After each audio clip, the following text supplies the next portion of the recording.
नमो बुद्धाय जय भीम। विचार मंच आयोजित हिंदी धम्म ग्रंथ पठन मालिका में मैं प्रणाली काटे आप सभी का स्वागत करती हूँ। भगवान बुद्ध और उनका धम्म, पांचवा भाग, सद्धम्म क्या है। सद्धम्म के कार्य। मन के मैल को दूर कर उसे निर्मल बनाना। एक समय जब भगवान बुद्ध श्रावस्ती में विहार कर रहे थे तो कौशल नरेश प्रसेनजीत वहां आया जहां तथागत ठहरे हुए थे और अपने रथ से उतर अत्यंत भक्ति भाव से तथागत के समीप बैठा। उसने तथागत से प्रार्थना की कि वे कल के लिए उसका निमंत्रण स्वीकार करे। उसने उनसे दूसरे दिन नगर में सार्वजनिक धम्मोपदेश देने की भी प्रार्थना की ताकि लोग उनके दर्शन कर सके और उनका उपदेश सुन उसे ग्रहण कर सके। भगवान बुद्ध ने स्वीकार किया। दूसरे दिन भिक्षु संघ सहित उन्होंने नगर में प्रवेश किया और नगर के चौरस्तों को पार कर वे वहां पहुंचे जो स्थान पूर्व निश्चित था तथा वहां विराजमान हुए। भोजनानंतर राजा ने तथागत से प्रार्थना की कि वे उस खुली सभा में भाषण दे। उस समय उनका प्रवचन सुनने वाले बहुत थे। उस समय उनके श्रोताओं में दो व्यापारी भी थे। एक ने सोचा, महाराज ने यह कितनी बड़ी बुद्धिमानों की बात की है कि इस प्रकार का सार्वजनिक धम्मोपदेश करवाया है। ये उपदेश कितने व्यापक है और ये उपदेश कितने गहरे हैं। दूसरे ने सोचा, महाराज ने यह क्या मूर्खता की है कि इस प्रकार इस आदमी से यह उपदेश दिलवा रहे हैं। जैसे कोई बछड़ा अपनी माँ के पीछे पीछे चलता है, उस गाड़ी से बंधा हुआ जिसे वह खींचती है, उसी प्रकार यह बुद्ध राजा से बंधा हुआ है। दोनों व्यापारी नगर से विदा हो एक सराय में पहुँचे जहाँ दोनों एक साथ ठहरे। सुरापान करते समय जो भला व्यापारी था उसे चातुर महाराजिक देवताओं ने संयत रखा और उसकी रक्षा की। दूसरे को किसी दृष्टि प्रेतात्मा ने पीत रहने की प्रेरणा दी। जब तक वह नशे और नींद से बेहोश नहीं हो गया, वह सराय के पास ही सड़क पर पड़ा रहा। प्रातः काल जब व्यापारियों की गाड़ियां वहां से विदा होने लगी तो गाड़ी वालों ने सड़क के बीच पड़े उसे नहीं देखा। वह गाड़ी के पहियों के नीचे आकर मर गया। दूसरा व्यापारी एक दूर देश में आ पहुंचा। वहां वह एक पवित्र घोड़े के घुटने टेकने के परिणाम स्वरूप उस देश का राजा चुन लिया गया और वह सिंहासन पर विराजमान हुआ। इसके बाद इस घटनाओं की विचित्रता पर विचार करके वह अपने देश लौट आया। तब उसने भगवान बुद्ध को निमंत्रित किया कि वे जनता को उपदेश दे। इस अवसर पर तथागत ने उस दुष्ट हृदय व्यापारी का मृत्यु कारण बताया और दूसरे बुद्धिमान व्यापारी के ऐश्वर्यशाली बनने का भी। इसके बाद तथागत ने यह भी कहा, मन ही सबका मूल है, मन ही मालिक है, मन ही कारण है।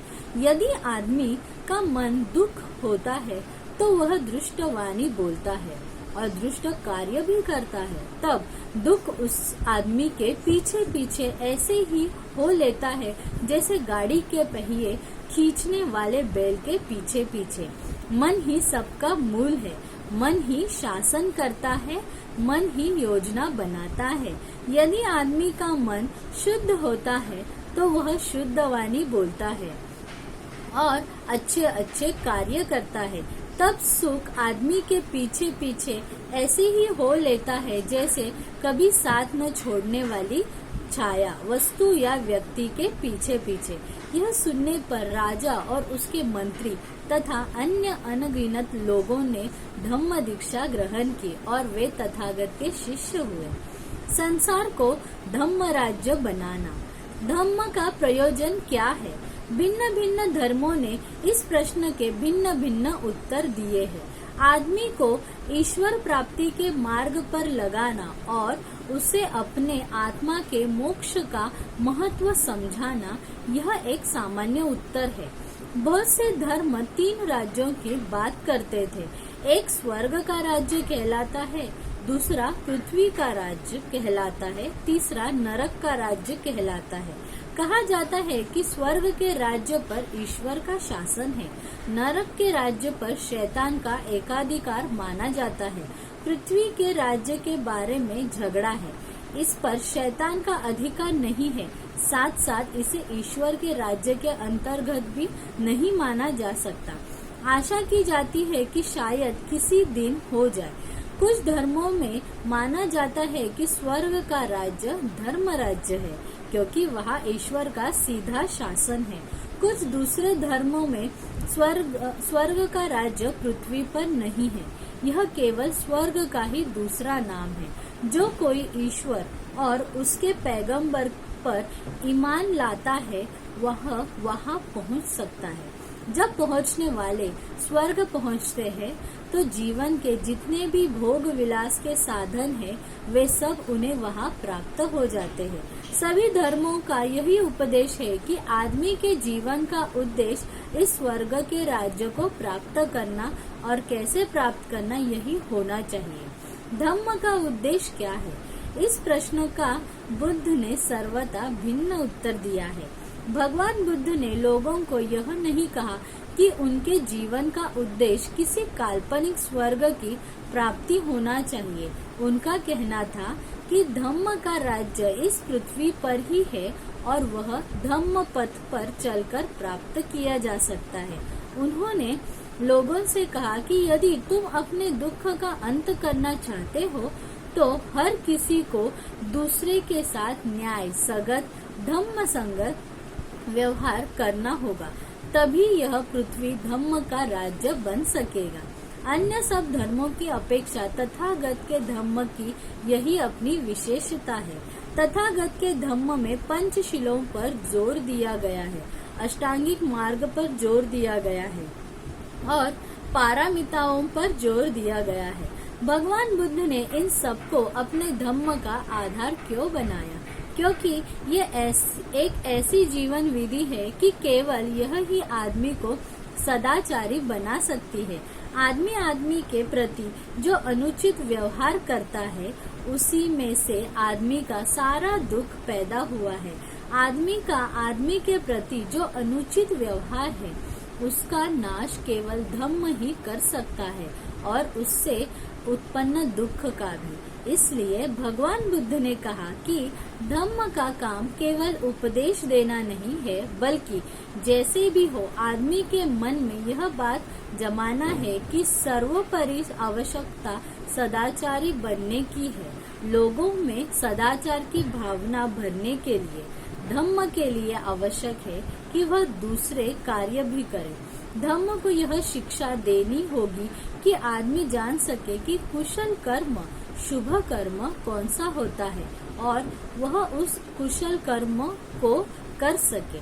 धम्म को यह भी शिक्षा देनी होगी कि आदमी जान सके कि अकुशल अशुभ क्या है और जो अकुशल है उससे वह बच सके।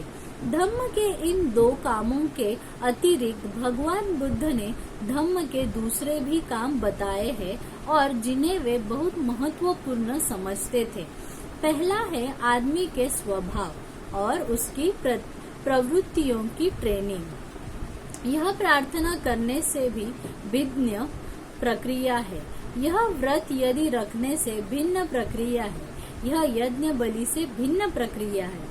देवदह सुत्त में जैन धर्म की चर्चा करते हुए भगवान बुद्ध ने यह बात स्पष्ट की है। जैन धर्म के संस्थापक माने जाने वाले तीर्थकर महावीर का कहना था कि व्यक्ति को कुछ भी दुख या सुख अनुभव करता है यह सब उसके पूर्व जन्म के कर्मों का परिणाम होता है। ऐसा होने पर पूर्व जन्म के दुष्कर्मों की निर्जरा हो जाने से और नए दुष्कर्म न करने से भविष्य के लिए कुछ संग्रह नहीं होता। जब भविष्य के लिए कुछ संग्रह नहीं होता तो दुष्कर्मों का क्षय हो जाता है। जब क्षय हो जाता है तो दुख का क्षय हो जाता है। जब सुख दुख अनुभव करने की शक्ति वेदना का क्षय हो जाता है। जब वेदना का क्षय हो जाता है तो सारे दुख का मूलोच्छेद हो जाता है। यही निगट्ठनाथ की शिक्षा जैन धर्म थी। इस पर तथागत ने यह प्रश्न किया, क्या तुम जानते हो कि यहाँ ही और अब ही अकुशल प्रवृत्तियों का मूलोच्छेद हो गया और कुशल प्रवृत्ति की स्थापना हो गई? उत्तर था नहीं। तब बुद्ध ने आपत्ति की, तो पूर्व दुष्कर्मों की निर्जरा से और नए दुष्कर्मों के भी न करने से क्या लाभ है, यदि चित्त को इसका अभ्यास नहीं है कि वह अकुशल प्रवृत्ति को कुशल प्रवृत्ति में बदल सके। उनके मत में किसी भी धर्म की यह सबसे भारी कमी थी। शुभ प्रवृत्ति या शुभ संस्कार ही किसी के स्थायी रूप से अच्छा बने रहने की सबसे बड़ी गारंटी है। यही कारण है कि बुद्ध ने चित्त की साधना को प्रथम स्थान दिया है, जो कि संस्कारों को सुधारने का ही दूसरा नाम है। दूसरी बात जिन्हें उन्होंने विशेष महत्व दिया वह यह है कि आदमी में इस बात का साहस हो कि चाहे वह अकेला ही हो तब भी उचित मार्ग से विचलित न हो। सुल्लेख सुत्त में तथागत ने इस बात पर जोर दिया है। उन्होंने कहा, तुम्हें अपने मन को निर्मल बनाने के लिए निश्चय करना चाहिए कि चाहे दूसरे लोग हानि करें, मैं हानि नहीं करूंगा। चाहे दूसरे लोग हिंसा करें, मैं हिंसा नहीं करूंगा। चाहे दूसरे लोग चोरी करें, मैं चोरी नहीं करूंगा। चाहे दूसरे लोग श्रेष्ठ जीवन व्यतीत न करें, मैं श्रेष्ठ जीवन व्यतीत करूंगा। चाहे दूसरे लोग झूठ बोले, चुगली खावे, कठोर बोले अथवा व्यर्थ बकवास करे, मैं नहीं करूंगा। चाहे दूसरे लोग लोभी हो, मैं लोभ नहीं करूंगा। चाहे दूसरे लोग द्वेष करें, मैं द्वेष नहीं करूंगा।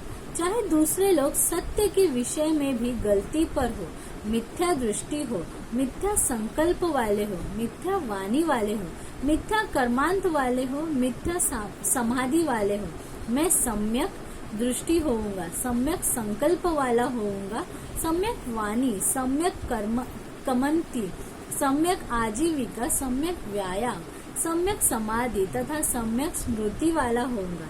चाहे दूसरे सत्य के विषय में भी गलती पर हो, मुक्ति के विषय में भी गलती पर हो, मैं सत्य और मुक्ति दोनों विषयों में गलती पर न होऊंगा। चाहे दूसरे आलस्य और तंद्रा से युक्त हो, मैं आलस्य और तंद्रा से मुक्त रहूंगा। चाहे दूसरे उद्धत स्वभाव के हो, मैं विनम्र स्वभाव का रहूंगा। चाहे दूसरे विचिकित्सा युक्त हो, मैं विचिकित्सा से मुक्त रहूंगा। चाहे दूसरे क्रोधी हो, द्वेषी हो, ईर्ष्यालु हो, कंजूस हो, लोभी हो, ढोंगी हो, ठग हो, बाधक हो, उद्धत हो, दुस्साहसी हो, कुसंगति वाले हो, ढीले ढाले हो, अविश्वासी हो, निर्लज्ज हो, अधर्मिक हो, अशिक्षित हो, व्यस्त हो, चकित हो तथा मूर्ख हो, मैं इन सब के विरुद्ध रहूंगा।